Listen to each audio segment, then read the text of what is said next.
vimos lenguaje, ¿verdad?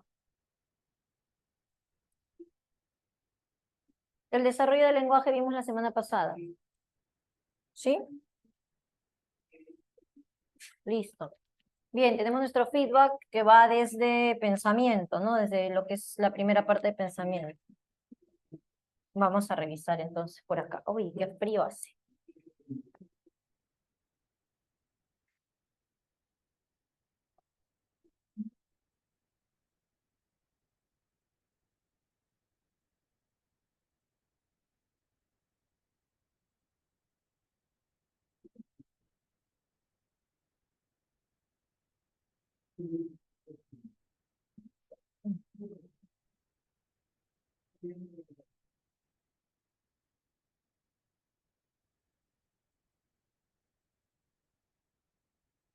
A ver, hoy día 18, 9 de 2023.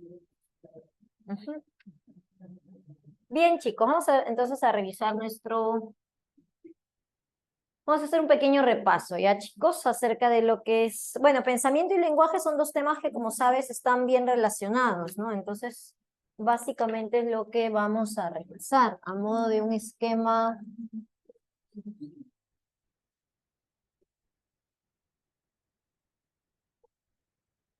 para organizarnos, para organizar nuestra información. El pensamiento. Ujú. Sabemos, chicos, que ¿qué es el lenguaje del pensamiento? ¿Qué relación tiene el lenguaje con el pensamiento? A ver, si los relacionamos, por ejemplo, por acá, yo pondría el lenguaje. ¿Cómo relacionas lenguaje y pensamiento? ¿Mm? Está medio exacto. ¿Cómo las relacionas?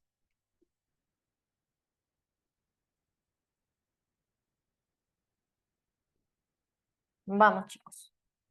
¿Qué relación encontramos entre lenguaje y pensamiento? ¿Qué es el lenguaje del pensamiento?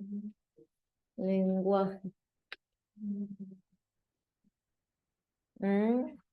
Recuerdo que la semana pasada establecíamos que es imposible pensar sin lenguaje, sin hacer uso del lenguaje. No nos dábamos cuenta de eso. Siempre estamos usando signos lingüísticos. Claro, muy bien. Nick lo pone en privado, Nick, pero bueno. Nick me dice que con el lenguaje podemos expresar el pensamiento. Leslie me dice que nos permite expresar el pensamiento. Bien, los dos, ¿no? Entonces, es cierto, ¿no? El pensamiento se expresa por medio del lenguaje, ¿no? Entonces, se expresa con el lenguaje, ¿no? Con el lenguaje. Eso vamos a establecer primero, ¿no? Que el pensamiento se expresa con el lenguaje. Y claro, y por eso que ambos van a tener una función en común, ¿no? Que tanto el pensamiento como el lenguaje cumplen con la función de ¿qué? A ver, recordemos, vamos a pensamiento. El pensamiento tenía dos funciones. Recuerda, por favor, las funciones del pensamiento. Tengo dos funciones en el pensamiento. El pensamiento cumple la función... A ver, por acá le vamos a poner una función, dos funciones del pensamiento. Nos sirve para resolver problemas, pero también, muy bien, para representar la realidad, ¿no? Está la función representativa o llamada función simbólica. Y justamente esa misma función la encontramos en el lenguaje. El lenguaje también cumple con la función simbólica, la función representativa, la función llamada semiótica que decíamos la semana pasada, ¿no? Claro, porque ambos representan la realidad. Si mi pensamiento con sus imágenes, conceptos mentales es capaz de representar una realidad, entonces la forma en cual yo expreso el pensamiento pues también será capaz de representar la realidad. Entonces está la función simbólica del pensamiento, la función simbólica.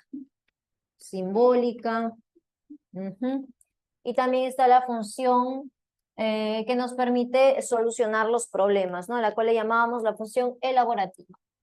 La función elaborativa.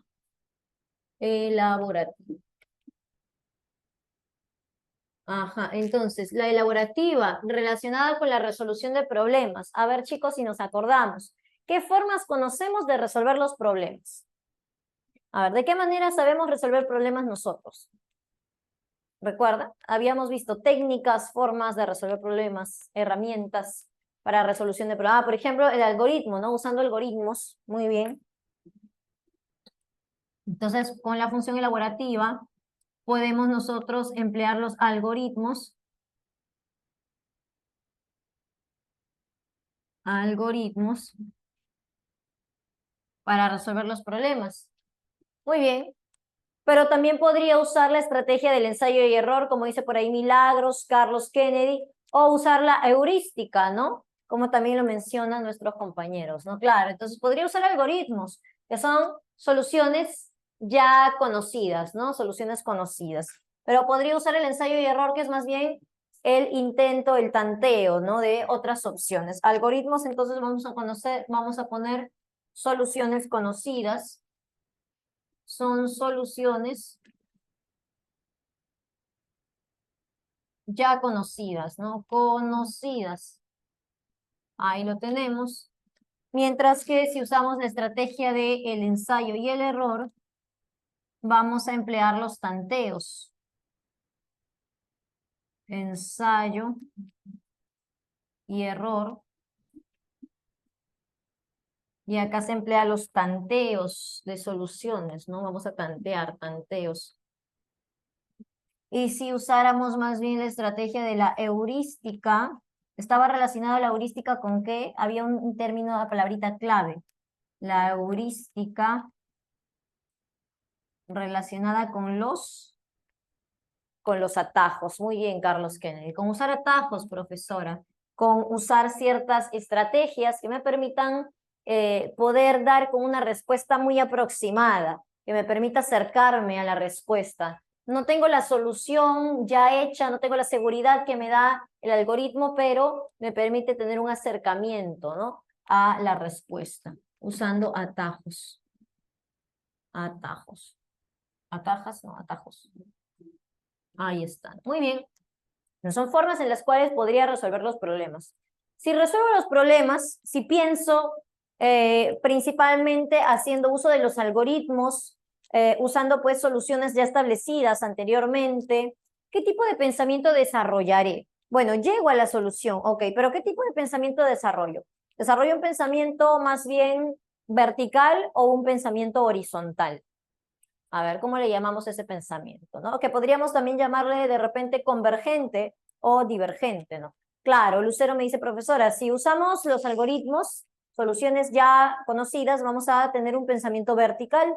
Muy bien, conocido también como pensamiento, ¿qué, chicos? Pensamiento vertical o convergente, ¿no? Entonces, el pensamiento que hace uso de los algoritmos justamente pues se transforma en un pensamiento vertical.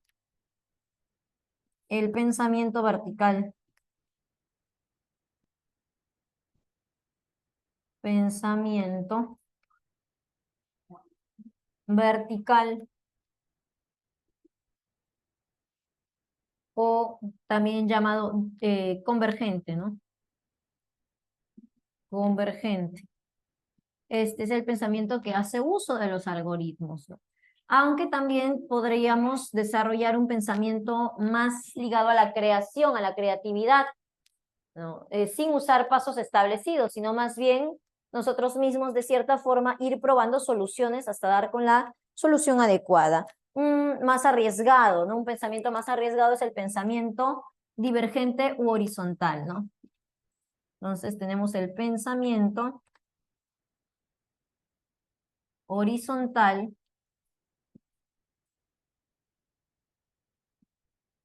o divergente.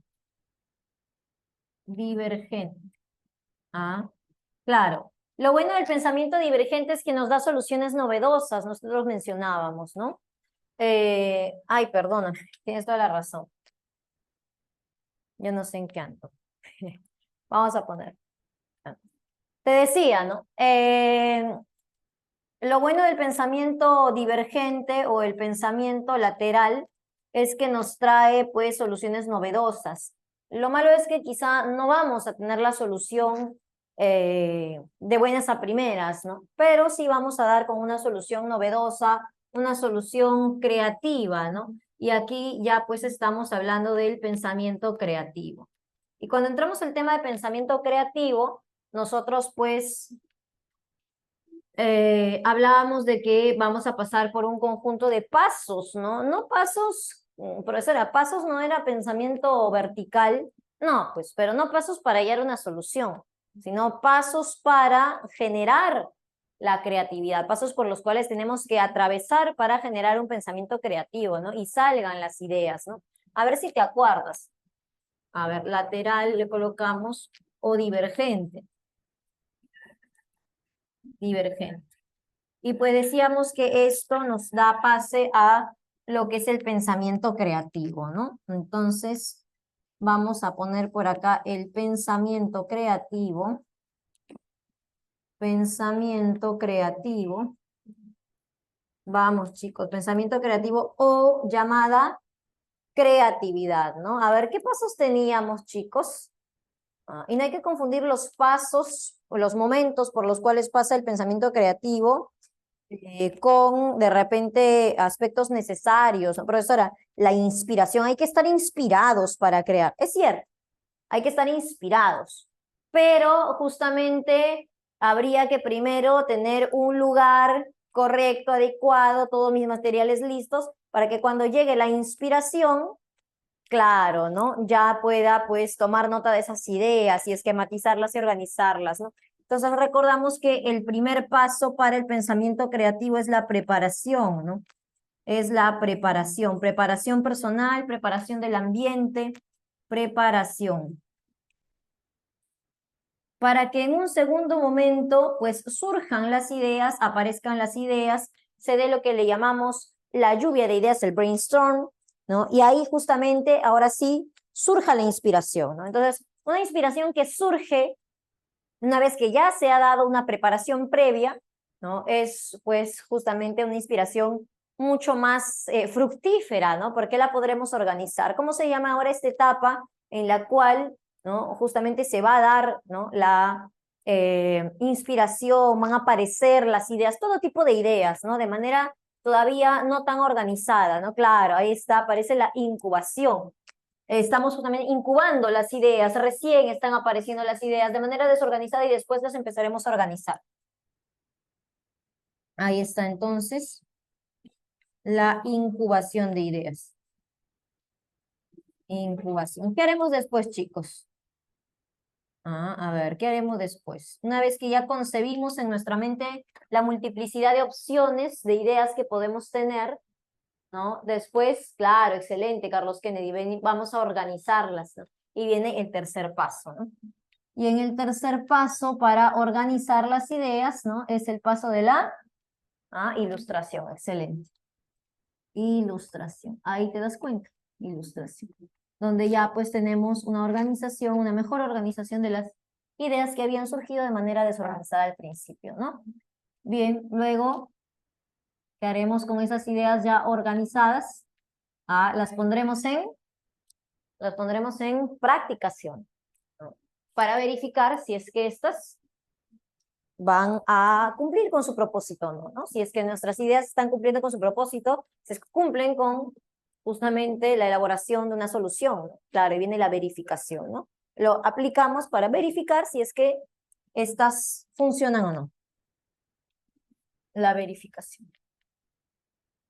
Verificación.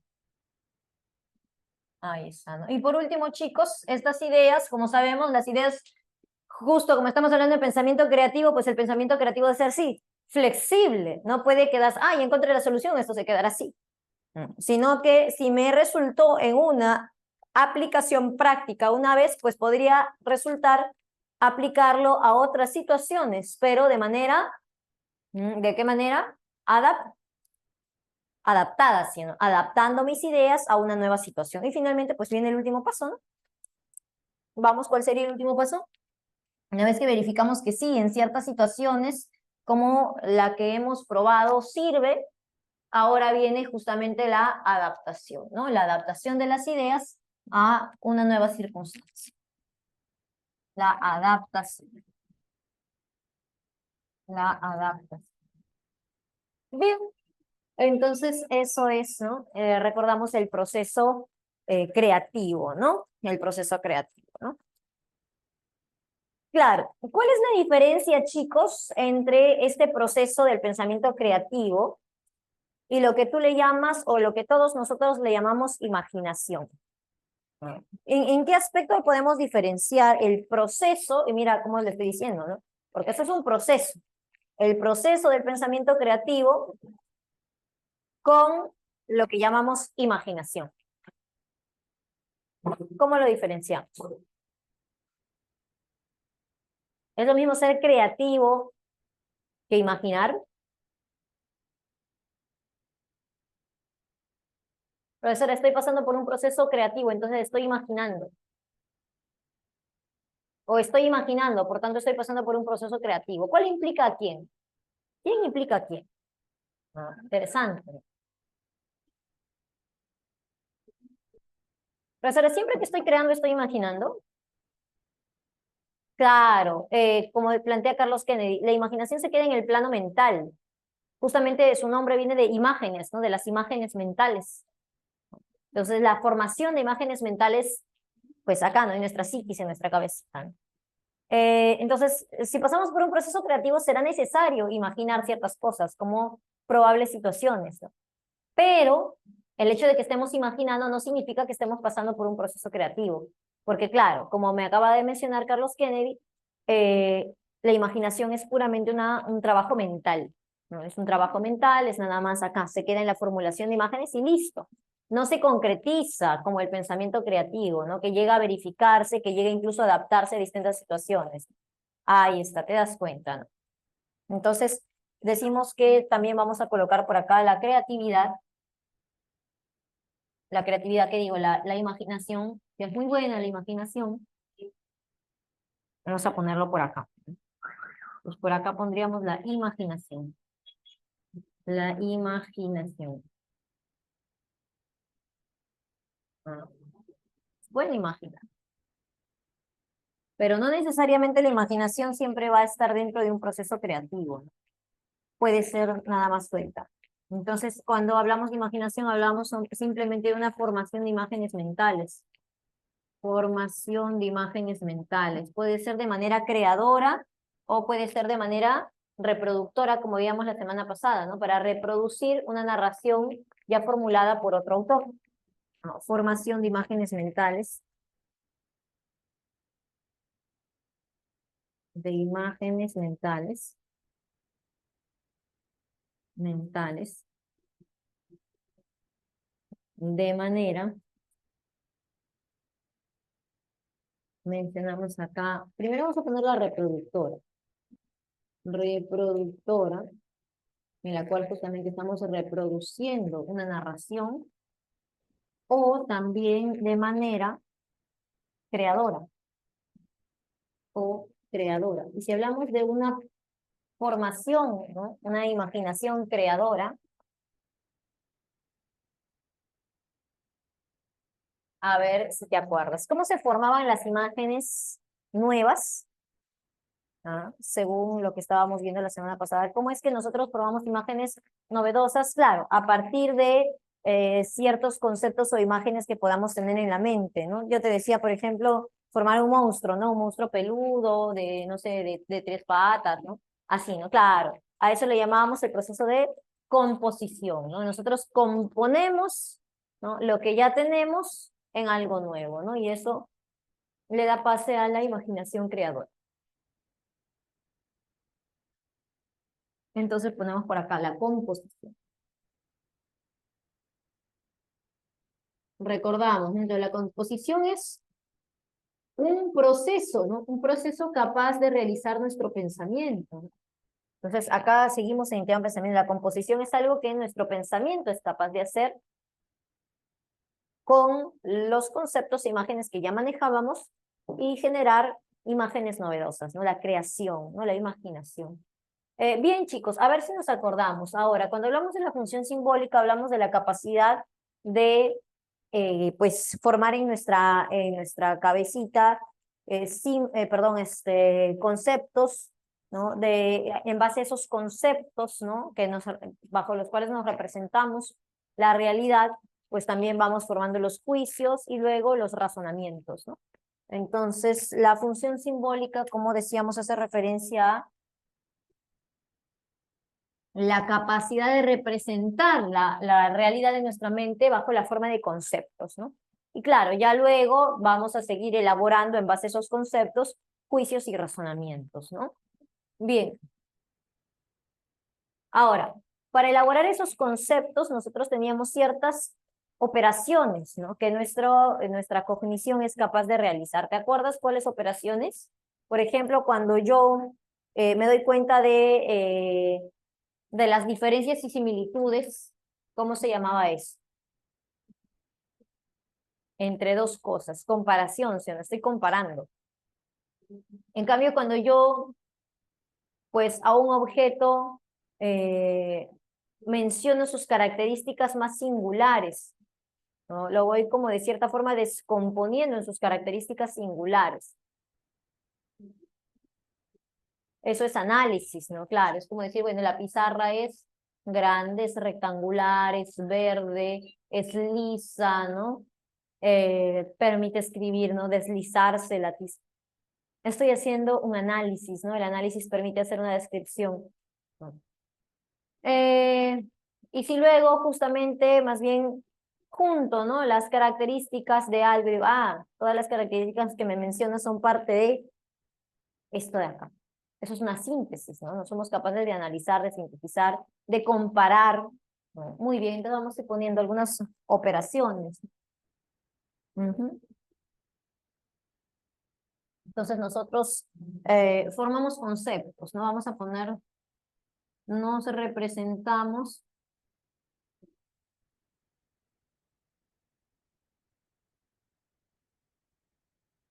el mundo por medio de conceptos.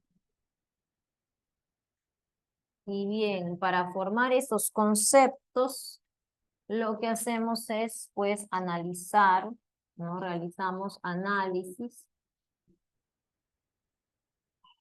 realizamos también síntesis, comparaciones, ¿no? La comparación. Después, chicos, cuando nosotros, en base a las comparaciones, en base a similitudes y diferencias entre las cosas, me quedo solo con las similitudes, en qué se parece, ¿no? La pizarra de este salón con la pizarra del otro salón y del otro salón y del otro salón. ¿En qué se parecen? Pues en lo esencial, soy capaz de captar la esencia de las cosas. Y cuando capto la esencia de las cosas, es decir, la parte más importante, estoy muy bien, estoy haciendo la llamada abstracción, estoy abstrayendo. Entonces por acá colocamos la abstracción. La abstracción. Muy bien, ¿no? Esa capacidad. Y por último, en base a esa abstracción, ¿no? Después de que he captado la esencia, la cualidad de esta pizarra y de la pizarra del salón de al lado y del otro salón y del otro salón y así, claro, y digo, mira, todas ellas tienen en común esto, ¿no? Son sus características comunes. Todas ellas son verdes, son rectangulares, son lisas, permiten que se deslice con facilidad la tiza. Entonces, yo pensaré que todas las pizarras tienen esas características. Por tanto, hago una generalización. Generalización. Ahí está. Bien, y bajo esas formas es que nosotros, bajo esas operaciones es que nosotros podemos construir los conceptos. Conceptos que después, como decíamos, me ayudarán a elaborar juicios, es decir, oraciones, a afirmar cosas, ¿no? Y sobre ello razonar. Pero también recordamos, chicos, ¿no? Que justamente esas afirmaciones, ¿no? Ya sean conceptos que tenemos en la cabeza, ya sean juicios, es decir, oraciones, o ya sean incluso razonamientos, los podemos verbalizar, los podemos expresar por medio del lenguaje, ¿no? Bien, entonces por acá colocamos, ¿no? Claro, mira, por acá vamos a poner esto, ¿no? Sabemos que en base a los conceptos podemos formar juicios, ¿no? Luego se forma juicios,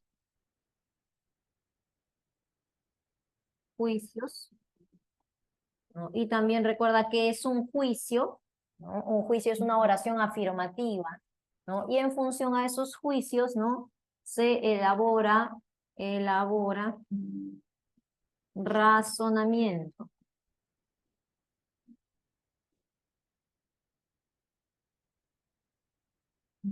Razonamiento. Bien. Ahora justamente, ¿no? El lenguaje, como sabemos, cumple distintas funciones. Por ejemplo, si yo con mi lenguaje emito un juicio, puedo emitir un juicio, o sea, una oración, ¿no? Las cortinas del aula son azules, ¿no? Es una oración, en este caso yo estoy viendo, observando que las cortinas del aula son azules. Entonces puedo formar ese juicio, ¿no? En el cual estoy relacionando conceptos, no estoy relacionando, en este caso, cortinas con aula, con azules, ¿no? Los relaciono esos conceptos y genero una aseveración, un juicio, ¿no? Eh, que pues nosotros podríamos determinar si es que es verdadera o falsa esa información.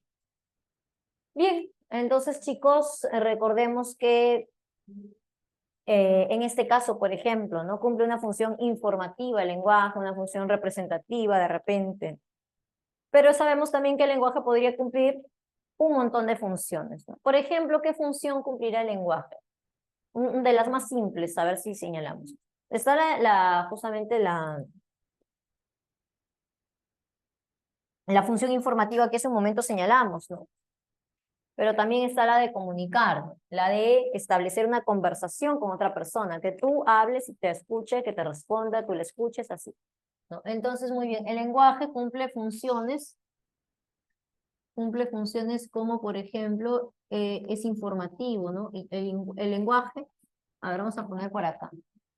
El lenguaje informa, el lenguaje comunica, informa, comunica.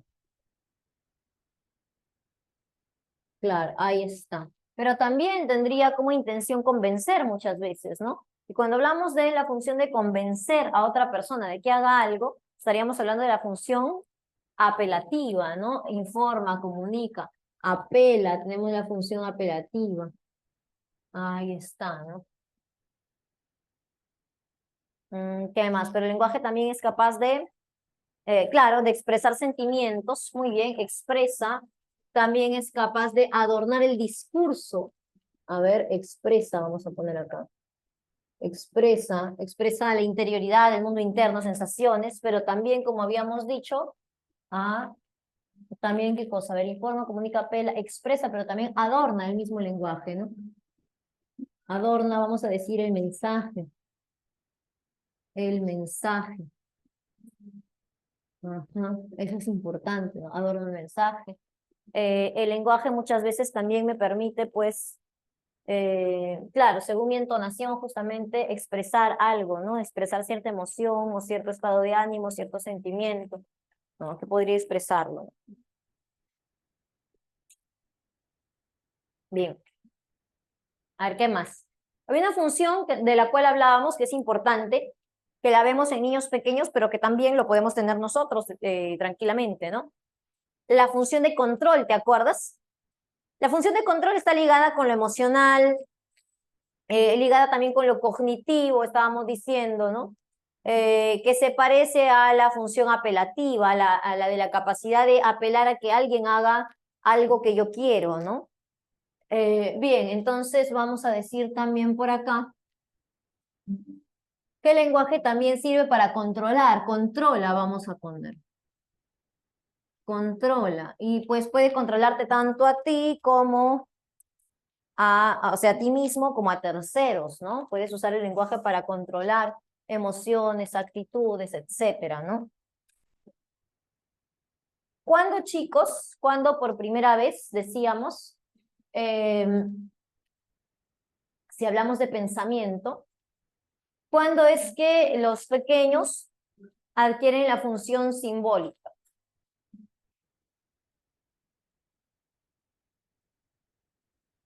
¿Mm?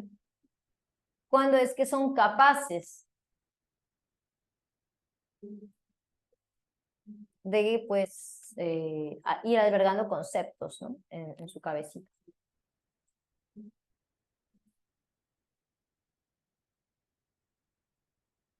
Vamos, ¿recuerdas en qué etapa? ¿En qué etapa, chicos?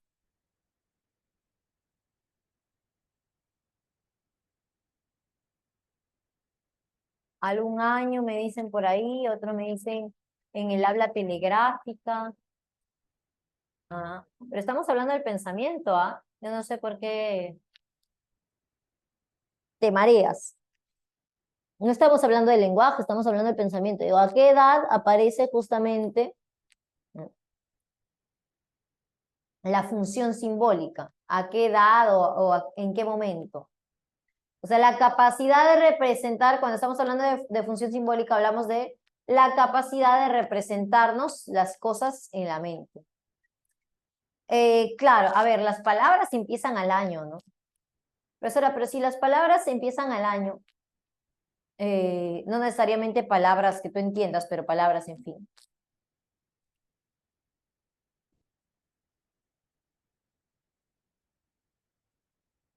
Si las palabras empiezan al año, entonces usted había dicho, profesora, que las palabras o el lenguaje es la forma de representar o de expresar el pensamiento, ¿no? De sacarlo de ahí. Entonces, al año, pues, ya tendríamos, como está emitiendo ciertos sonidos, entonces al año ya estaríamos, pues, ante un bebé con función simbólica. Mm.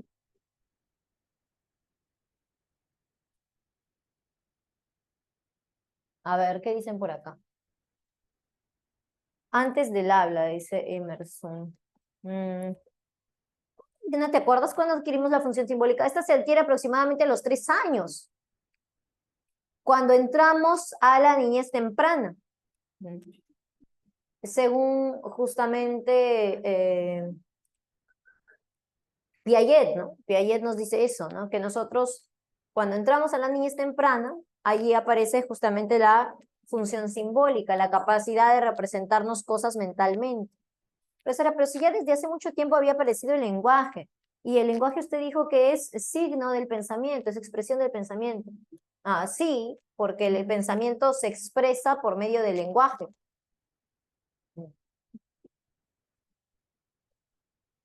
Es cierto, el pensamiento se expresa por medio del lenguaje. Pero con eso no estamos diciendo que siempre que haya lenguaje va a haber pensamiento. Claro, porque pensar significa representarte el mundo mentalmente, significa emitir juicios, significa razonar, y eso un pequeño aún no lo hace, un niñito muy pequeño. Entonces sí, primero aparece el lenguaje como forma fonológica, si quieres, ¿no? O sea, el entendimiento de sonidos.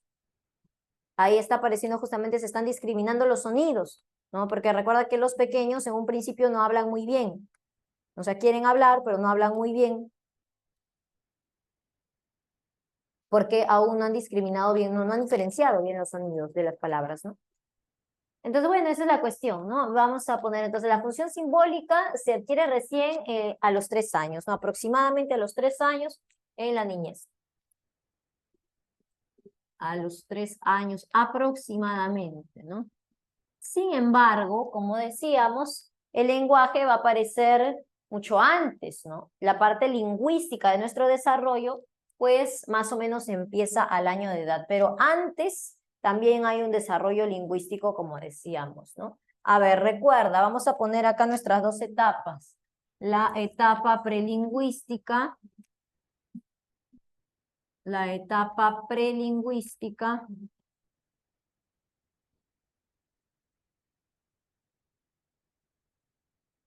y también la etapa lingüística.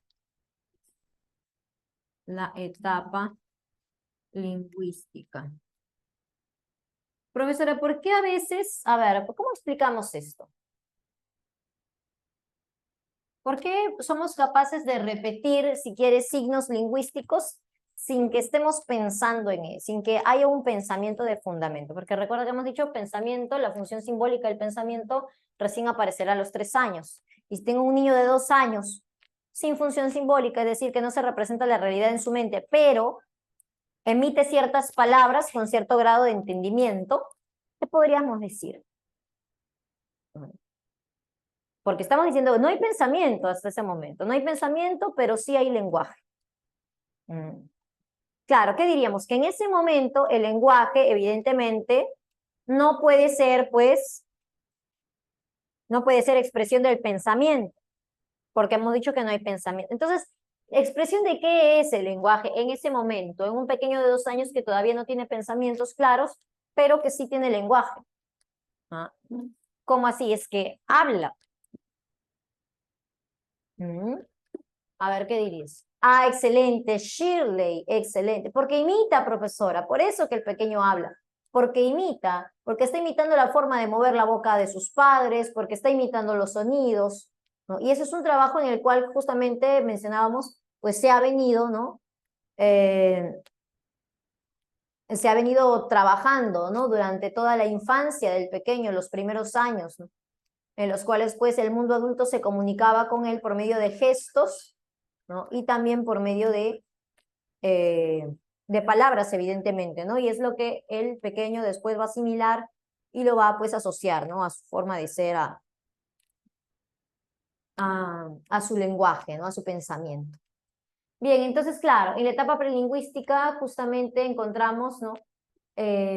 O incluso en la lingüística, en los primeros años, ¿no? Vamos a encontrar que de cierta forma, pues, hay niños que no desarrollan bien la parte de lenguaje o el pensamiento mismo, pero pues no significa que, no significa pues, que, o mejor dicho, ¿no? Cuando desarrollan palabras, no significa que estén pensando, ¿no? Bien, chicos, entonces vamos a establecer por acá. En la etapa prelingüística, ¿a quiénes encontrábamos? ¿Qué encuentras en la etapa qué hace el bebito en la etapa prelingüística? Bueno, su llanto, ¿sí o no? Su llanto que es innato, ¿no? Su llanto es innato, que es una forma de comunicarse, ¿no? Con el entorno, el llanto. ¿Qué más? Después del llanto también habíamos mencionado otros sonidos que hace su cuerpo, ¿no? Aparte de los gorjeos y después vienen los balbuceos, claro, los sonidos que emite su cuerpo, ¿no? Habíamos dicho si se tira chanchito, ¿no? Bebito que se tira chanchito, perito, ¿no? De cierta forma pues está descubriendo, si es que su panza suena, está descubriendo qué es lo que pasa con su cuerpo y qué significado tomará esos sonidos de su cuerpo, ¿no? Según la reacción del adulto. Claro, acá había una cuestión, chicos, ¿no? Justamente yo estaba hablando de que en una primera etapa el lenguaje es imitativo, o sea que nosotros imitamos las palabras que escuchamos, más que fundamentarse en un pensamiento, en una representación. ¿Por qué? Porque hay una cuestión acá importante, ¿no? ¿Qué son las palabras al final para nosotros? ¿Qué son las palabras? Porque tenemos bebitos que hablan, que dicen palabras sin tener una representación mental en su cabecita, sin tener la función simbólica. Entonces, ¿qué son las palabras? ¿Qué es una palabra?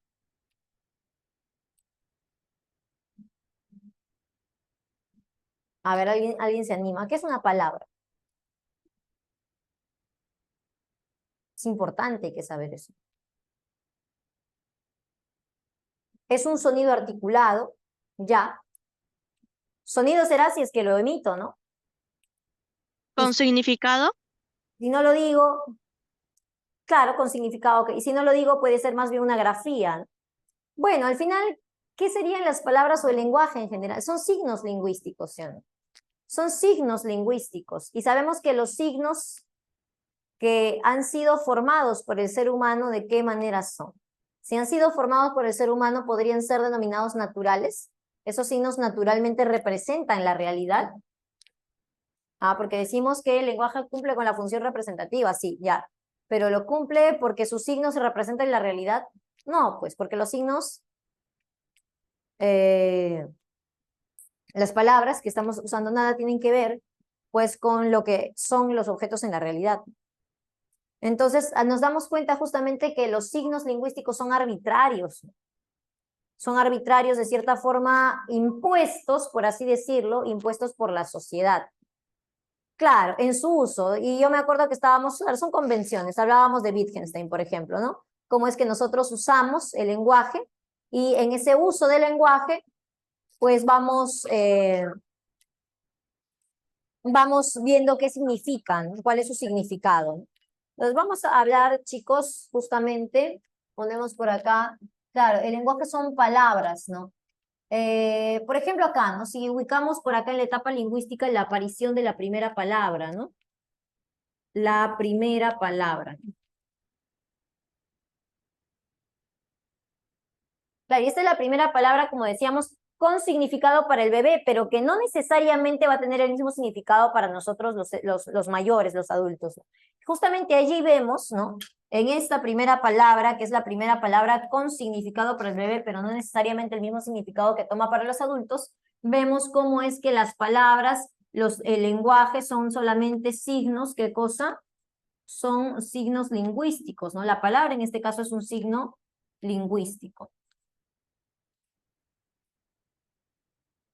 Y que sabemos, como acabamos de mencionar, que es impuesto, ¿no? Que sale de la práctica social de su uso y no tanto, pues, digamos, de una imposición de que así vamos a hablar, ¿no? Y ni mucho menos que sea una representación de la realidad, ¿no? Los signos lingüísticos toman un significado, ¿no? Un significado convencional, significan lo que nosotros hemos convenido que signifique, por eso convencional, ¿cierto? No toman un significado convencional, es decir, según acuerdo. A ver, chicos, por acá en el llanto mencionábamos también los gorjeos, mencionábamos el balbuceo, la aparición de la sonrisa social, el balbuceo, ¿no? La sonrisa social que aparece también por acá, ¿no? La sonrisa social. Sociale, pues, ¿no? Social, la cual permite al infante darse cuenta de cómo interactúa y se comunica con su entorno e incluso es capaz de expresarlo.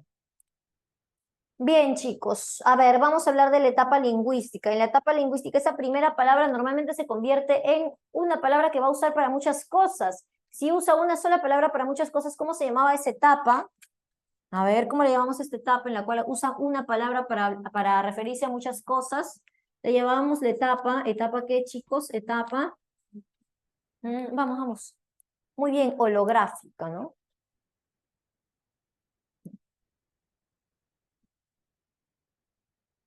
Holográfica, ¿qué estás hablando?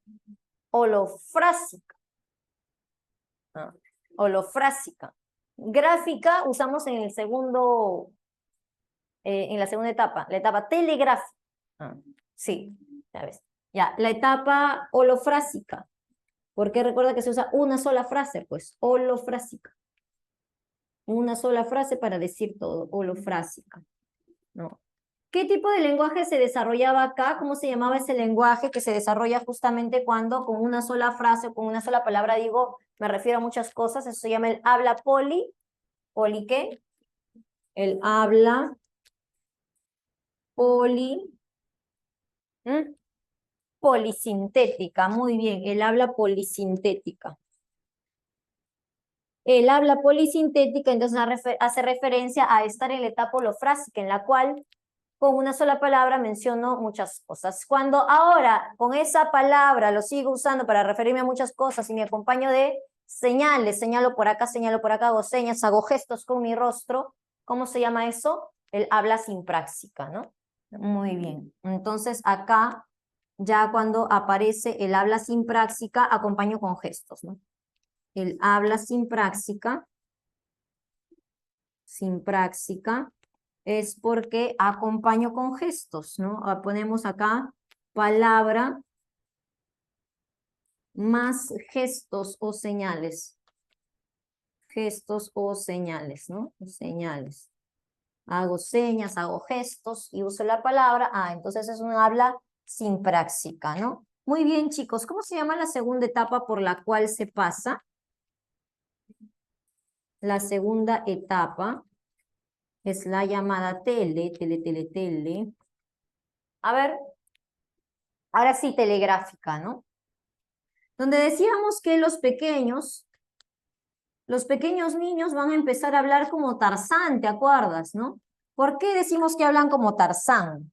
Acá ya forman frases de 2 palabras, ¿no? Pero esas 2 palabras que omiten, muy bien, omiten los conectores y solo van a usar pues las palabras de mayor carga semántica, ¿no? Ah, mira, interesante lo que dice Carlos. Carlos dice que, por ejemplo, estos niños de esa etapa hablan mucho usando posesivos. Es cierto. O sea, todo es mío. Recuerda que esto está relacionado con el característica del pensamiento, egocentrismo cognitivo, que lo menciona justamente Piaget, ¿no? Entonces, claro, Piaget nos habla un poco más del pensamiento y me dice, el egocentrismo cognitivo, esto hace que el pequeño sea incapaz de tomar una perspectiva distinta a la que esté en este momento viendo, una perspectiva, digamos, real, ¿no? Si el pequeño, pues, es así chiquito, pues verá las cosas desde acá, desde esta altura, ¿no? Y será imposible para él darse cuenta de que otros puedan ver el mundo de otra forma, bajo otra perspectiva. Entonces, eso se va a ver reflejado justamente en su lenguaje, como es que a veces usa muchos posesivos, ¿no? A veces no separa bien lo que está leyendo, ¿no? Por ejemplo, acá, ¿no? Si por ejemplo acá tengo el término etapa holofrásica, 2 puntos, habla polisintética, ¿no? Entonces, un pequeño podría de repente leer holofrásica a holofrásica habla, algo así. Todo junto, ¿no? Porque a veces no separa, ¿no? Y a veces lo contrario, a veces separa innecesariamente, ¿no?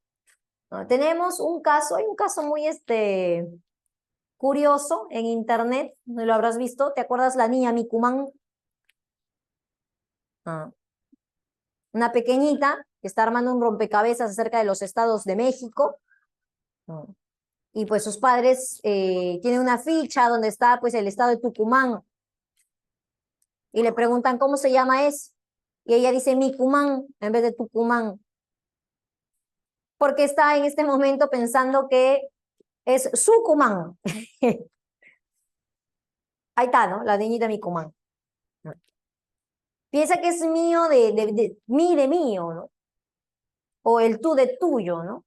Y ahí le explican, pero a ver si va a entender, ¿no? Claro, entonces vamos a ver ciertos fenómenos. Adiós a Micumán. Niñita ya aprendió que el nombre es Tucumán.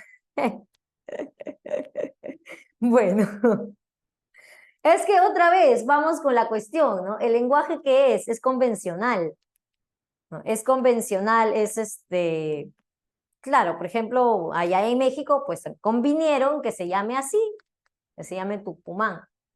Entonces, los pequeños, como están recién aprendiendo esto de lenguaje, ¿no? A veces, pues a su manera, ¿no? Como lo entienden, ¿no? Y lo relacionan con con otras situaciones en las que tú sí significaba tuyo, ¿no? Y es justamente porque juntan las palabras, ¿no? En este caso, ella lo separó en vez de juntarlo, ¿no? Porque la palabra es junto, es Tucumán todo junto. Ella lo separó, al separarlo Tucumán, pues ahora es mi Cumán. Eso hacen los pequeños, ¿no? En esta etapa, ¿no? Hay varias situaciones muy curiosas que van a hacer, ¿no? Una de ellas, por ejemplo, es lo que le llamamos la sobreextensión y la subextensión. Son de cierta forma fenómenos que aparecen en esta etapa, en la etapa telegráfica, ¿no? Entonces, bueno, vamos a poner acá, ¿no? Acá recordamos que hay 2 frases ya, se forma, mejor dicho, una frase de 2 palabras. Frase de 2 palabras. 2 palabras. Recordamos también sin conectores. Sin conectores. Conectores. Ahí está. Y hablábamos por acá de la explosión lingüística, ¿no? Pero justamente cuando estamos hablando de la etapa telegráfica, muchas veces vamos a ver estos fenómenos, ¿no? Como que a veces me juntan las palabras, a veces más bien las separan, etcétera, ¿no? Como esa cuestión, ¿no? Entonces vamos a poner por acá la explosión lingüística. La explosión lingüística. ¿Qué debíamos identificar, chicos, para diferenciar? Me acuerdo que justamente en la clase anterior teníamos a veces situaciones que nos confundían, ¿no? Entre la explosión lingüística y la etapa telegráfica. Entonces, ¿qué había que identificar para que sea un caso de explosión lingüística? Lingüística o explosión del lenguaje. ¿Qué habría que identificar en la explosión lingüística? ¿Mm? ¿Qué tendríamos que identificar? Un caso para decir que hay explosión lingüística. Muy bien, la curiosidad del infante por aprender nuevas palabras, o sea, que pregunta mucho, muy preguntón, claro, ¿no? Que aprende nuevas palabras, ¿no? Que tiene más vocabulario, que ya no solamente, quizá podrían decirte que sus frases ya no solamente son de 2 palabras, sino que ya usa más palabras, ¿no? Claro, entonces vamos por el mayor aprendizaje, ¿no? Aprendizaje de vocabulario, ¿no? A ver, poner curiosidad. Hay una gran curiosidad por aprender, ¿no? Por aprender nuevo vocabulario. Nuevo vocabulario. Ahí está, ¿no? Después aparece, chicos, ¿qué tipo de habla? Aparecía el habla, ¿no? De los niños que se dan indicaciones a sí mismos, los que hablan solos y la gente piensa que tiene amigos imaginarios. ¿Cómo se llamaba ese tipo de lenguaje? Muy bien, habla egocéntrica, ¿no? O el lenguaje egocéntrico. El habla egocéntrica. Egocéntrica. ¿Planteado por quién? ¿Quién planteó sobre todo esta cuestión del habla egocéntrica? Lo plantea, y tanto el habla egocéntrico como la otra que ya sería la superación, el habla egocéntrica, su contrario sería el habla que es, si el habla egocéntrica es pensar en voz alta, como quien dice, entonces la otra es pensar solo en tu mente. ¿Cómo se llamaba eso? El habla interiorizada, ¿no? Cuando ya está interiorizado lo que queremos pensar, decir, ¿no? Habla interiorizada.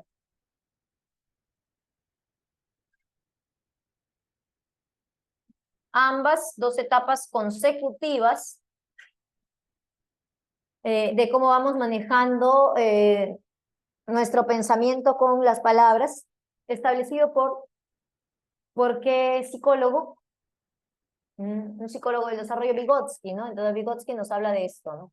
Vygotsky nos habla de Vygotsky. Nos habla tanto del habla egocéntrica como el habla interiorizada, ¿no? Bien, eso es, hay que saber. Vamos a ponerlo acá. Así.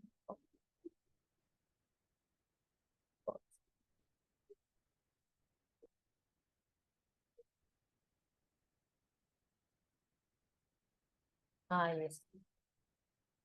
Bien, chicos. Vamos con nuestras preguntas, pues a ver, ¿qué más podemos poner si es que algo nos falta? ¿Dónde está? Acá está. Yo tengo mucho frío el día de hoy. Hace frío. Por su casa de ustedes hace frío. Hay chicos acá que me han comentado que son de provincia. Debe ser, no sé cómo está la cosa. Este clima está ya muy, muy extraño. Hace calor por su casa de Carlos. Qué suerte. Acá hace frío. Está soleado. Creo que afuera también, me parece que me pareció que estaba saliendo el sol, pero yo tengo frío, como está la cortina cerrada, no veo que hay sol o no. Pero al menos yo siento frío. Acá estando adentro siento frío. Ahí está, chévere, gracias, Moisés. Por ejemplo, por su casa de Moisés está nublado y hace frío. Y en la casa de Santiago también. Así es la vida. Por ahí hay sol. ¿Dónde estás tú, Piero? Yo quiero ir al solcito porque ya estoy harta del frío. Tantos días de lluvia. Ah, en San Juan de Lurigancho. Qué fortuna. Qué bendición. Mi ropa no se seca.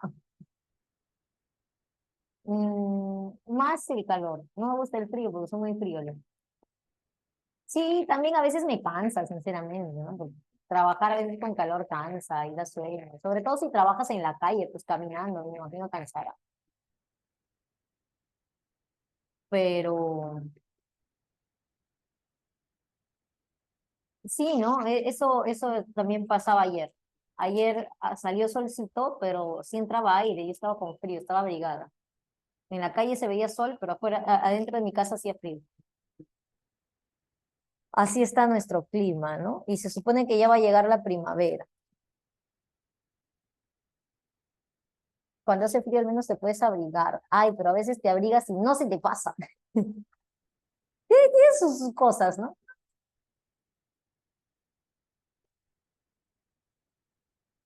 Juan dice, yo prefiero el frío porque soy caluroso. Debe ser, ¿no? Yo al revés, porque soy friolenta. Y además cuando tengo frío me da ganas de tomar algo caliente y meterme en mi camita y ya me duermo y ya no hago nada. Por eso, no, mejor el calor, porque si no yo no hago nada. No da ganas de hacer nada. Tienes frío, solo da ganas de dormir. En cambio, con calor sí hago las cosas, a sudar, las cosas, ¿no? Das frío. Bueno, ya vamos a hacer nuestras preguntas.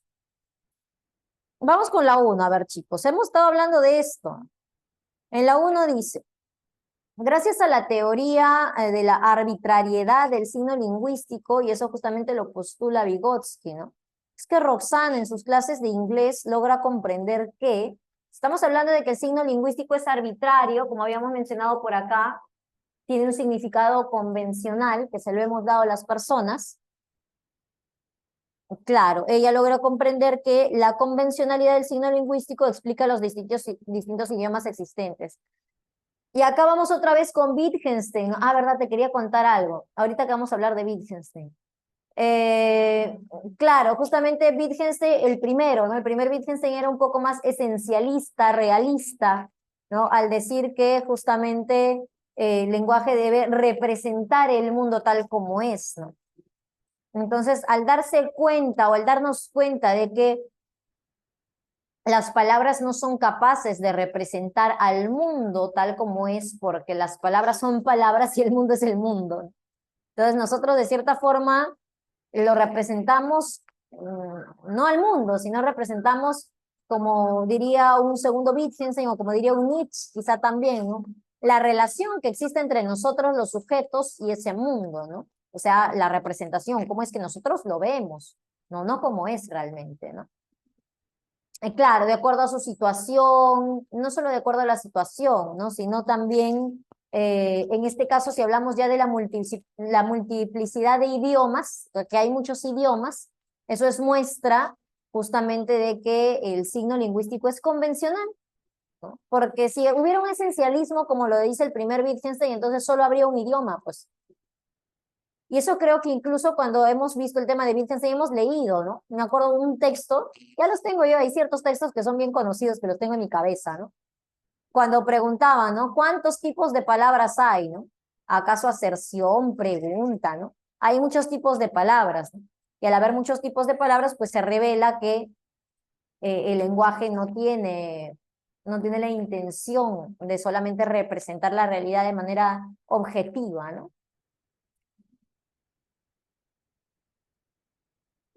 Como dices, naturaleza del acto, creo que dice, ¿no? Claro, o sea, la situación, ¿no? La situación, lo que hacemos, ¿no? Bien, hablamos de entorno social, ¿no? Claro, o sea, ya tenemos justamente por ahí la perspectiva de Vygotsky, de un segundo Wittgenstein, en ámbitos de filosofía, también quizá el relativismo de Nietzsche, ¿no? Usando ello, ¿no? Bien, ya está. Entonces, por eso que hay muchos idiomas, porque simplemente hemos formado las palabras de manera arbitraria, ¿no? En el uso, como decía Wittgenstein, ¿no? Yo lo que te quería contar, yo creo que cuando hablamos de Wittgenstein, te había comentado acerca de cómo en los últimos años se nos ha venido imponiendo, porque es eso, es una imposición, eso del lenguaje inclusivo, ¿no? Y no hablamos de la E, no hablamos de la E ni hablamos de la X, sino hablamos de las y de los, de todos y todas, de compañeros y compañeras. Creo que te había hablado de eso, ¿no? Justamente porque vi una noticia, ¿no? El día de ayer, ¿no? Yo los domingos aprovecho para ver noticias. Y en el Congreso ya lo han prohibido, ¿no? O sea, en el Congreso lo han prohibido, digamos, de manera pues legal, ¿no? Que se hable así. Y uno de los fundamentos que me pareció bastante fundamentado, ¿cómo diríamos? Bastante coherente, racional, es que, claro, es un fundamento, no lo menciona, ¿no? Pero es justamente el fundamento de Wittgenstein, ¿no? O sea, los niños, dice, en su casa, cuando hablan con sus padres, con sus amigos, con su familia, usan una forma de hablar el lenguaje y cuando van al colegio, pues se dan con otra forma de hablar el lenguaje, ¿no? Entonces, como que su habla, por decirlo así, natural, naturalmente, con naturalidad, hablan de una manera y cuando están en el colegio se les impone hablar de otra manera porque no surge con naturalidad y eso hace que se confundan los niños. Evidentemente, si nosotros que somos grandes, que somos mayores, pues a veces nos podríamos confundir con ese tipo de formas de usar el lenguaje. Pues imagínate un niño que recién está aprendiendo, ¿no? Que recién está en esa formación, ¿no? Y que encima tiene problemas, como lo mencionaba una congresista que es la que postuló esta iniciativa de ley, ¿no? Niños que incluso tienen pues problemas de aprendizaje, de atención, ¿no? Y a eso le sumas ponerle un lenguaje confuso, ya pues. Y claro, y también usaba otro fundamento que es bien interesante que está en nuestra legislación peruana, ¿no? El derecho de los niños a aprender en su lenguaje natural, o como dicen, en su lengua materna, ¿no? Que sí, se supone que existe esa ley y que debería aplicarse, pues, para los colegios, digamos, si yo estudio, pues, en un colegio Shipibo-Conibo, o sea, yo soy parte de una comunidad Shipibo-Coniba, pues tengo el derecho, merezco que los profesores me enseñen en ese idioma, me enseñen en Shipibo-Conibo, ¿no? Más que en español, ¿no? Y si es que por ahí se me enseña en español algo que sea como una cuestión secundaria, pero la prioridad de la enseñanza debería ser en la lengua natural. Entonces, quizá muchos estaremos de acuerdo con eso. Sí, tiene razón, porque es su lengua materna, pues su lengua natal, natural, ¿no? Y todos pues merecemos que se nos dé las enseñanzas en el lenguaje que más fácil se nos hace comprender, ¿no? Pues lo mismo pasa, ¿no? Y justamente decía, el enfoque de esta propuesta de ley es esto, ¿no? Es un enfoque basado en esa ley, ¿no? Basado en que todo niño tiene derecho a que se le enseñe a aprender en su lengua, en su lenguaje materno, ¿no? En su lenguaje natural. Y claro, hablar del lenguaje natural y otra vez vamos con Wittgenstein esto de los juegos lingüísticos, ¿no? No solamente estamos hablando de idiomas, sino de formas de hablar, formas de usar el lenguaje. Y en este caso, pues decir mis amigos, mis padres, ¿no? Los chicos, ¿no? Pues es la forma de hablar que tenemos nosotros de manera natural, ¿no? Y que de buenas a primeras se nos venga a imponer que ahora tenemos que decir las chicas y los chicos, las y los estudiantes, ¿no? Eso es antinatural, o sea, imponerle eso a los niños es como imponerle a los chipiboconivos que aprendan en español, que aprendan en castellano. Claro, entonces por eso, ¿no? Se ha prohibido que en los libros que se use el lenguaje de esa manera, para no confundir a los chicos, ¿no? Y claro, por ahí salen ciertos congresistas diciendo que tiene un enfoque ideológico, que están con una ideología, ¿no?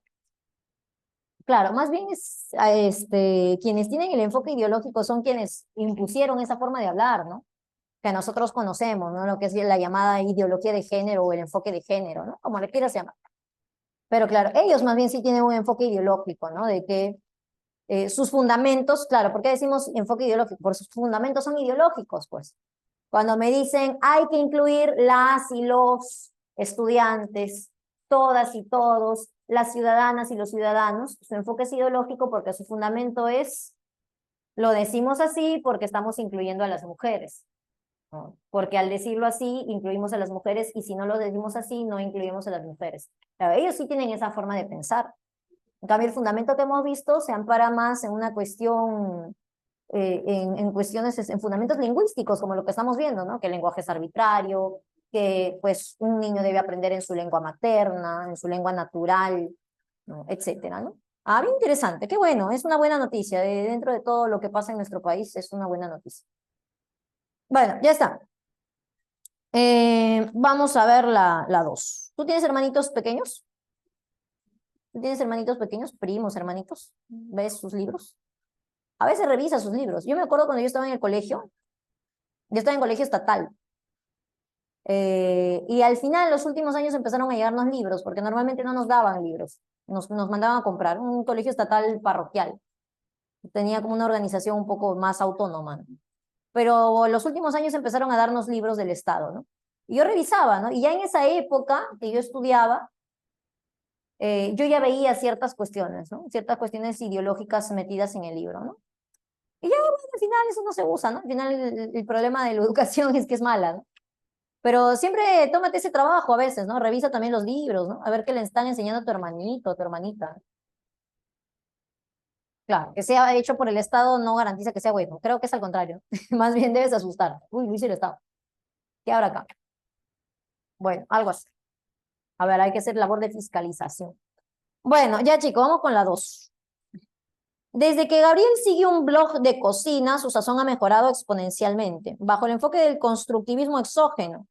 A ver, constructivismo. Constructivismo que era construimos lo que somos, ¿no? Exógeno, externo, o sea, predomina, ¿qué cosa? ¿Lo biológico o lo social? Lo social, ¿sí o no? O sea, ¿la teoría de quién, chicos? ¿La teoría de quién decía que predomina la interacción social? ¿De Piaget? ¿Mm? Para Piaget no predomina más bien lo endógeno, lo interno, lo biológico. ¿Mm? ¿Para quién decíamos? Claro, para Lev Vygotsky, ¿no? Entonces, ¿cómo se llama justamente el constructivismo exógeno, ¿no? Claro. ¿Cómo se le llama al de Piaget? Constructivismo endógeno. O sea, ambos están de acuerdo con que nosotros construimos nuestro aprendizaje, ¿no? Cuando hablamos del tema aprendizaje. Pero mientras para Vygotsky este se construye en interacción con la sociedad, en uso del lenguaje, en la internalización, ¿no? Interiorización de los conocimientos, para Piaget la inteligencia, el conocimiento, el aprendizaje se va desarrollando en la medida en que nosotros en base a nuestras experiencias, pues vamos desarrollando nuestras características propias, ¿no? O sea, se van desarrollando todas nuestras funciones orgánicas, ¿no? Propias de nuestro cuerpo, ¿no? Que ya están programadas, pues, genéticamente para desarrollarse en algún momento, ¿no? Bien, pero bueno, estamos hablando de Vygotsky, entonces, constructivismo exógeno. ¿Cómo podríamos explicar lo vivenciado por Gabriel? Ah, que dice que en la medida que sigue un blog de cocina ha mejorado su sazón. A ver, ¿cómo explicaría eso Vygotsky, no? Porque él estando en un blog de cocina donde evidentemente hay personas que saben más que él en cuanto a cocina, y por qué eso hizo que él mejore.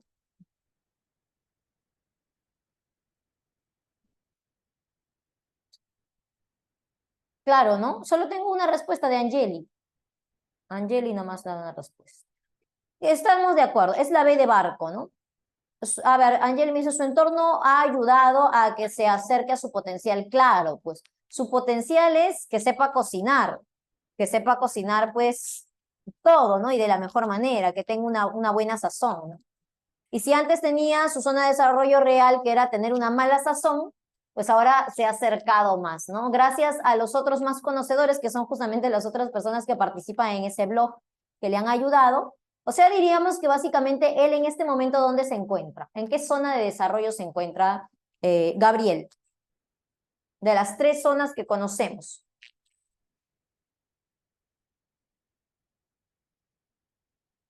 Mm. Él ya no está en su situación inicial. Tampoco ha alcanzado su máximo potencial. Está justo al medio, ¿no? Claro, o sea, justamente gracias a ese blog, a esos otros más conocedores, se está acercando más, ¿no? De lo que estaba, se está acercando más, aunque todavía no alcanza el máximo potencial. ¿En qué zona se encuentra Gabriel? A ver, chicos. ¿Del desarrollo próximo? Pues claro, zona de desarrollo próximo o próxima. Bien, ahora sí, vamos con la 3. Dice, el constructivismo exógeno, otra vez exógeno, externo. No, otra vez tengo Vygotsky. Plantea que el desarrollo de procesos cognitivos superiores se debe principalmente a qué. A ver, ¿qué estábamos diciendo? Si es exógeno, claro, ¿no? Muy bien, el entorno social, ¿no? La intervención del entorno social y cultural en el desarrollo. Además, recuerda que, pues, Vygotsky no solamente hablaba de la actitud de aquellos que lo rodean, sino también de la cultura, ¿no? La importancia de la cultura de aquellos que nos rodean, ¿no? Básicamente, el que una mujer, digamos, ¿no? Formar una mujer, tener una hija mujer y formarla como una buena mujer.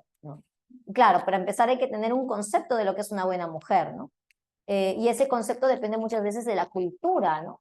Quizá en nuestra cultura occidental que nosotros vivimos, pues una buena mujer sería una chica sociable, exitosa, claro, o sea, exitosa justamente porque gracias a sus capacidades de sociabilidad logra pues alcanzar lo que quiere, ¿no? Una chica guapa de repente también, ¿no? No solamente guapa en el sentido físico, ¿no? Atractiva, que se arregla, que es de buena conversación, ¿no? Claro, quizá bajo nuestras perspectivas occidentales, ¿no? Y qué feliz nos haría si en algún momento tenemos una hijita, ¿no? Y pues vemos que tiene éxito y está, ¿no? Que logra hacer eso, ¿no? Que es de repente reconocida, ¿no? Porque es capaz de hablar muy elocuentemente, además porque es guapa, además porque es muy inteligente, ¿no? En cambio, si nos vamos de repente al mundo oriental,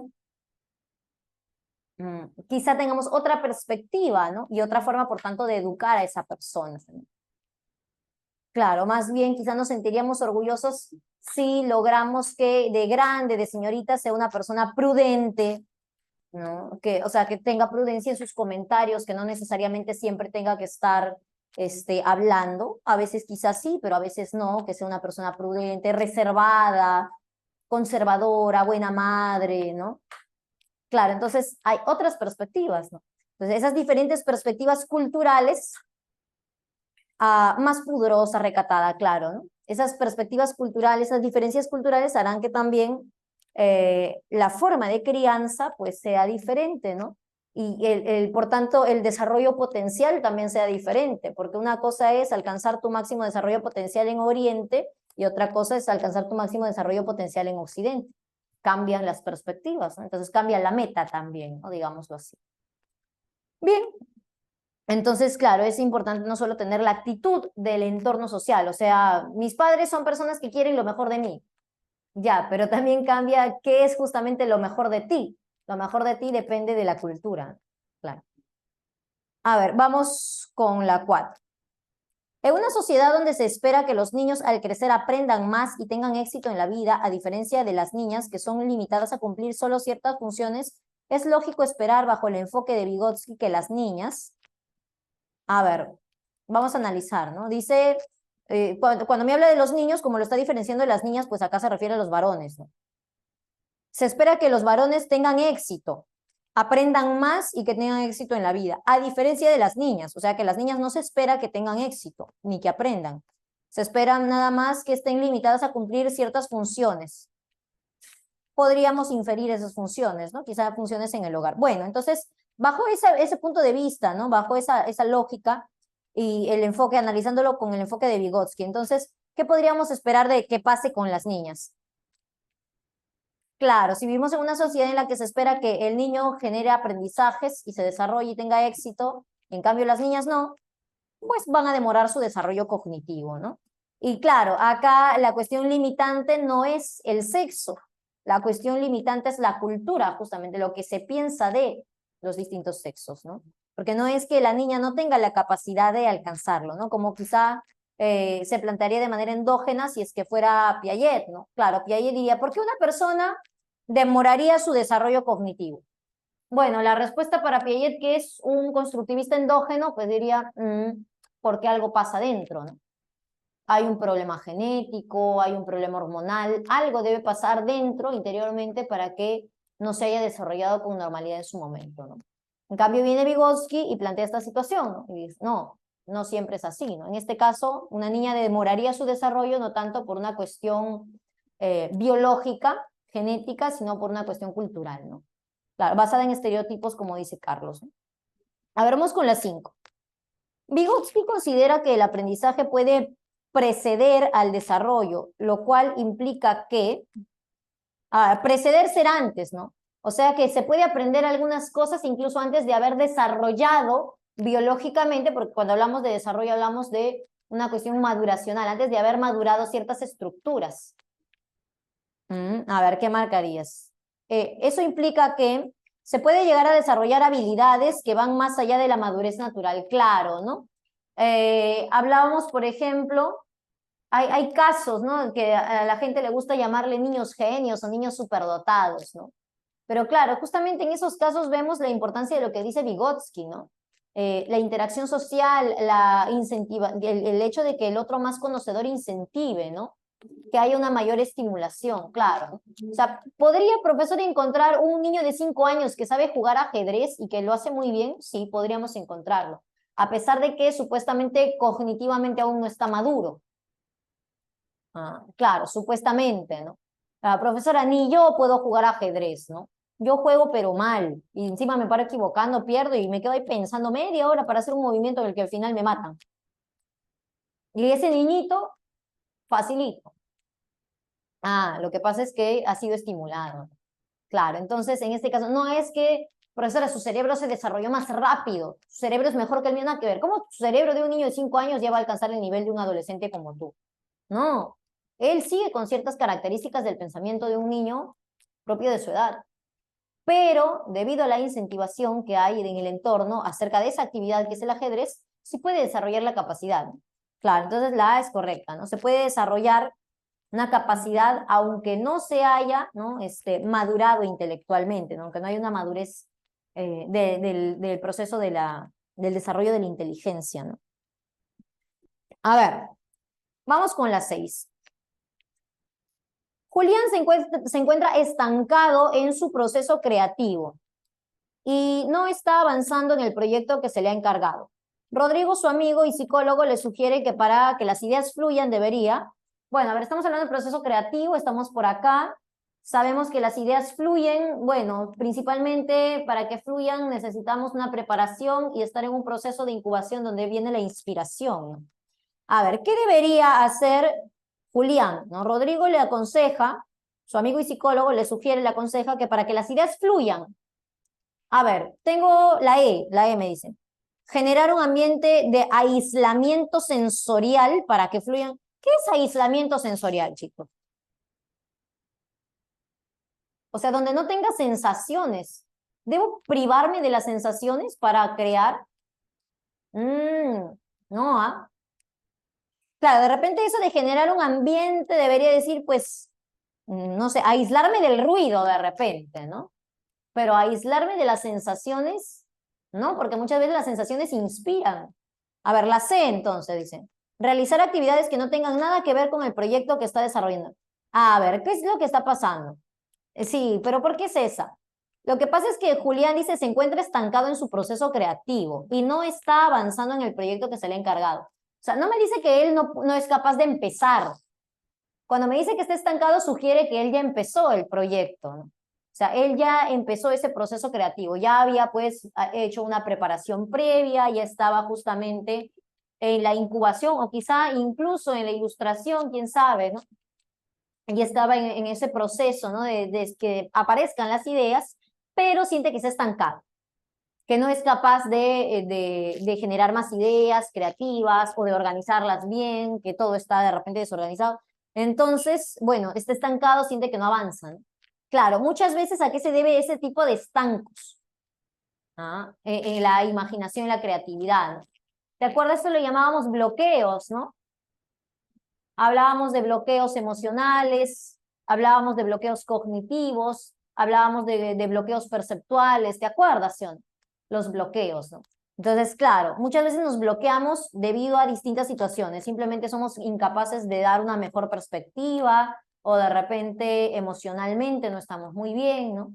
Entonces, justamente para ventilar un poco las ideas, se recomienda hacer otra actividad, ¿no? Si estás enfrascado ahí te entercas, probablemente eso sea un bloqueo de perspectiva, perceptual. Claro, a veces cuando te pones a hacer otra cosa, ahí viene la respuesta, ¿no? Justamente porque la mente por fin se libera, ¿no? Deja de tener esa estructura la cual tú le habías encasillado a las ideas y dejas que las ideas se liberen, ¿no? De cierta forma se desorganicen, porque tú le habías dado una mala organización, una mala estructura, se desorganicen. Cuando se desorganizan ya hay más libertad para que se puedan volver a organizar de otra forma, ¿no? Entonces, claro, probablemente él lo que tiene es un bloqueo perceptual, no puede ver las cosas de otra forma. A ver, vamos con la 7. Y sí, la clave correcta es la C, ¿no? En la 6, C de casilla. Aldair está muy entusiasmado, puesto que por fin van a dar la versión cinematográfica de su saga literaria favorita. Pero queda decepcionado al percatarse que lo visto en el cine no se corresponde con la versión que él imaginó. ¿Cómo podríamos explicar dicha situación? A veces pasa, ¿no? A veces pasa, ¿no? Que tú lees un libro, tienes una saga que te gusta, ¿no? Alguna vez yo también fui adolescente y leí esas sagas, ¿no? Y cuando lo llevan al cine, ¡ay! No es igualito, ¿no? Entonces, como que te dicen, ¿por qué? Porque tú ya te habías imaginado de una forma. Incluso los personajes te los habías imaginado de una forma, ¿no? Una mala adaptación, dice Moisés. A ver, acá hay una discusión entre la A y la B. Vamos a ver. La A dice que su imaginación reproductiva o reproductora, que lo hemos puesto por acá, ahí está, ¿no? No coincide con la del director de la película, o que su imaginación creativa no coincide con el director. Bueno, ¿qué imaginación es? ¿Ah? ¿Es imaginación creadora o reproductora? Estás que te equivocas. ¿Qué era la imaginación reproductora? A ver, acá está. Hay dos tipos de imaginación, la reproductora y la creadora. Justamente hemos dicho, la creadora es la que se genera por composición. O sea, estaríamos juntando, como por ejemplo para hacer un monstruo, te dije, ¿no? Si quisiéramos hacer un monstruo, pues compongo peludo, con distintos, con cachos, con patas, lo que quieras. En cambio, reproductora es en base a qué? En base a una narración. Es la A, pues, claro. Me está hablando de una obra literaria. Ella reprodujo en su mente una forma, una adaptación, lo imaginó de una forma, la narración, y el director de la película, pues, lo analizó, lo imaginó de otra forma, ¿no? Estamos hablando de la imaginación reproductora o reproductiva. Entonces, clave A de avioncito, ¿no? A de avioncito. A ver, la imaginación es la que elabora en la conciencia productos nuevos y originales. Ahora, entonces, ¿de qué estamos hablando, no? Si solo tenemos dos, ¿cuál de ellos elabora productos nuevos y originales? Ahora sí es la creadora, ¿no? Claro. A partir de ciertas imágenes, conceptos que ya teníamos, creamos un producto totalmente novedoso, ¿no? A ver, dice la 9. Tradicionalmente, los químicos farmacéuticos obtienen nuevos medicamentos a través de probar sustancias químicas al azar, hasta que encuentren una que aporta el efecto deseado. Así, por ejemplo, se han descubierto variedad de antibióticos. En este caso, la estrategia de solución de problemas que se emplea es al azar, dice. La nueva sería, claro, ¿no? Ensayo y error. Muchas veces, y es lo que decíamos del ensayo y error, ¿no? El ensayo y error que se fundamenta en tanteos tiene lo malo que no me va a dar la respuesta inmediata, pero tiene lo bueno, lo positivo, de que cuando me dé la respuesta va a ser una respuesta muy novedosa, ¿no? No encontrada antes, nunca antes vista. Muy bien, entonces ensayo y error. Vamos con la 10. Un profesor de secundaria plantea el siguiente acertijo a sus estudiantes. Un hombre entra a un bar y le pide al barman un vaso de agua. Este se arrodilla buscando algo y saca un arma y le apunta. El hombre dice gracias y se va. ¿Cómo se explica esto? A ver, situación rara. Bueno, ya, entonces los estudiantes comienzan a dar una lluvia de ideas, entre las cuales destaca la respuesta de Johan. El barman se da cuenta de que su cliente le pide agua porque tiene hipo y decide cortárselo con un buen susto. Ah, buena respuesta, ¿no? La respuesta inusual de Johan grafica el uso de su pensamiento. Ah, claro, ¿no? Ha usado su pensamiento lateral. Muy creativo, Johan. Divergente o lateral, ¿no? Claro, a veces nosotros, ¿qué pasó, no? Nos desconcertamos, ¿no? Pero alguien que abre su mente, a ver, vamos a encontrar una solución a esto, ¿no?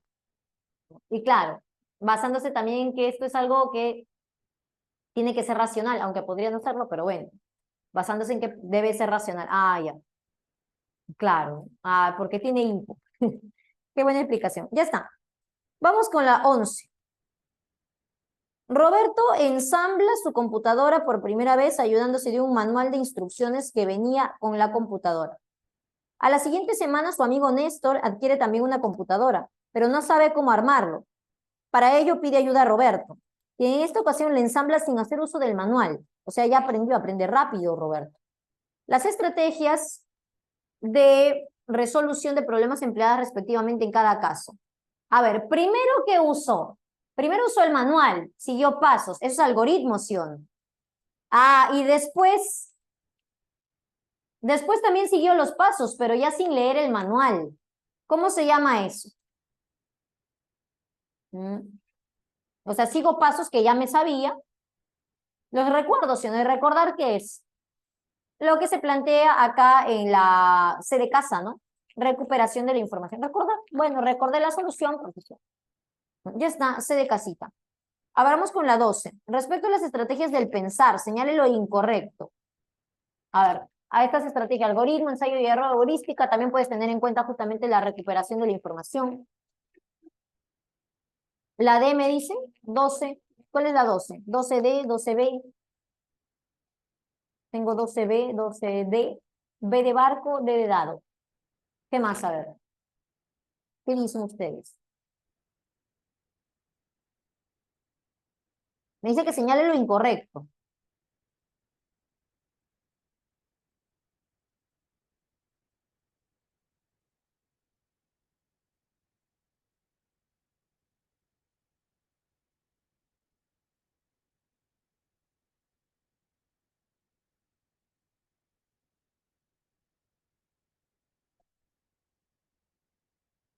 Algoritmo es convergente. Bueno, pensamiento convergente es uso de algoritmos.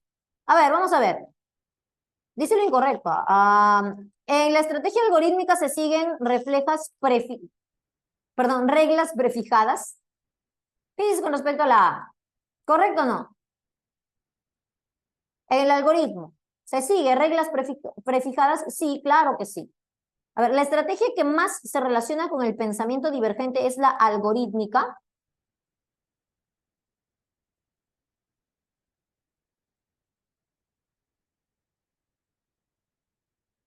No, no, eso es falso. Ah, por eso decían la B, cierto. A ver, la estrategia algorítmica, dice la C, se basa en axiomas. Axiomas son principios. Y eso sí, es correcto, ¿no? A ver, vamos a la D. La estrategia heurística utiliza la intuición y los estereotipos. ¿Qué dices?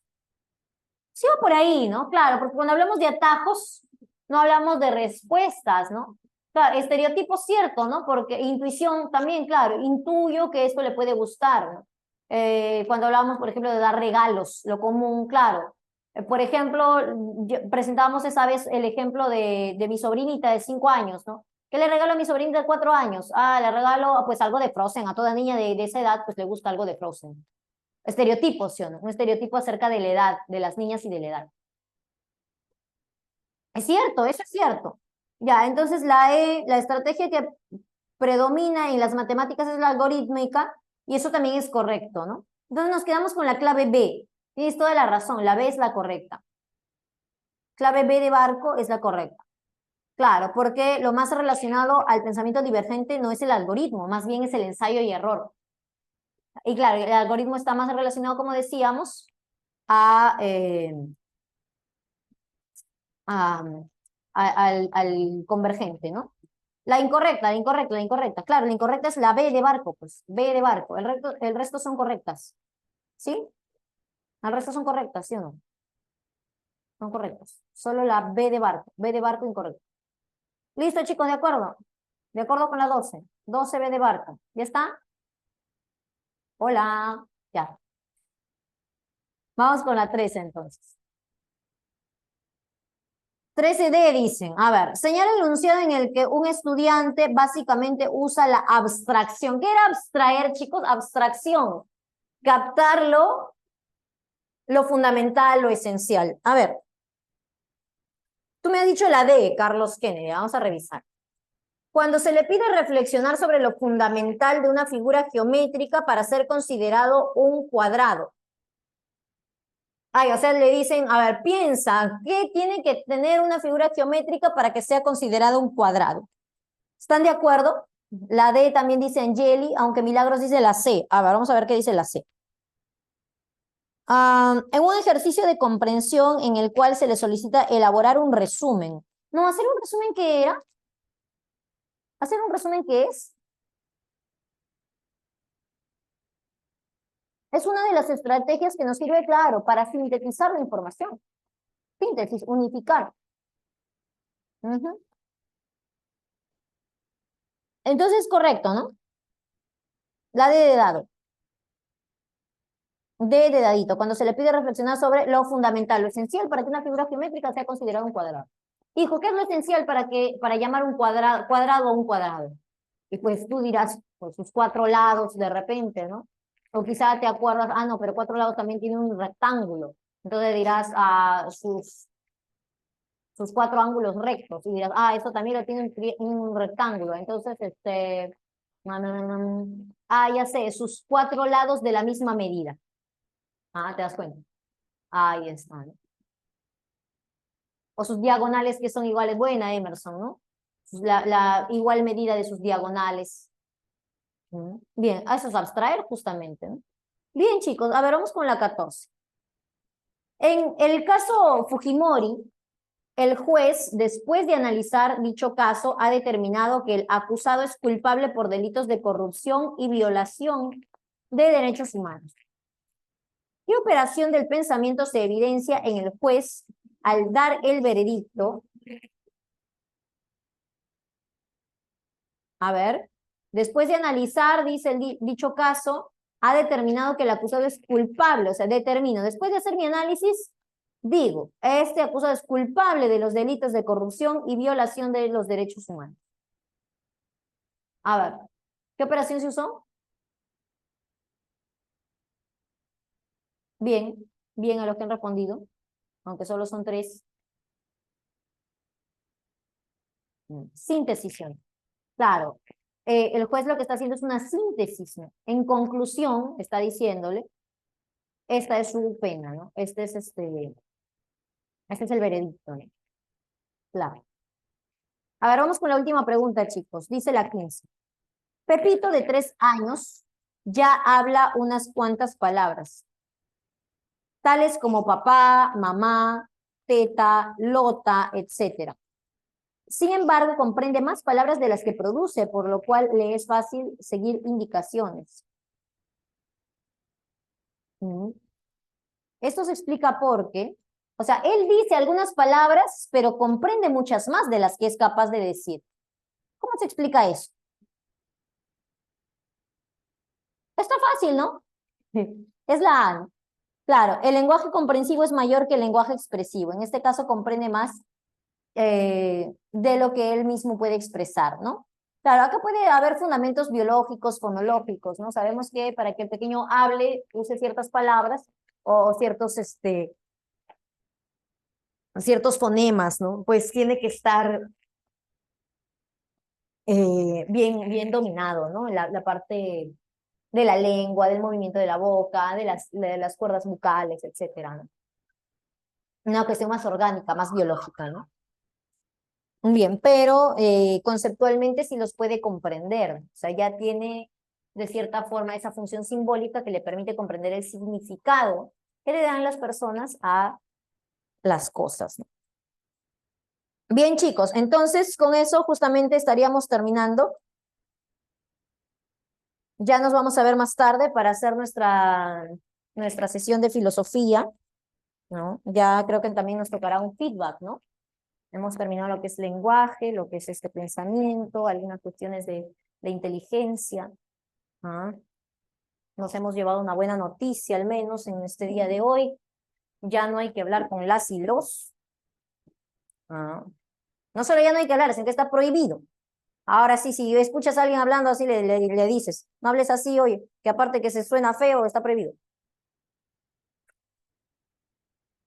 Grotesco suena. Ya bueno. Cuídense. Chao, chicos. Bye, hasta luego. Nos vemos más tarde.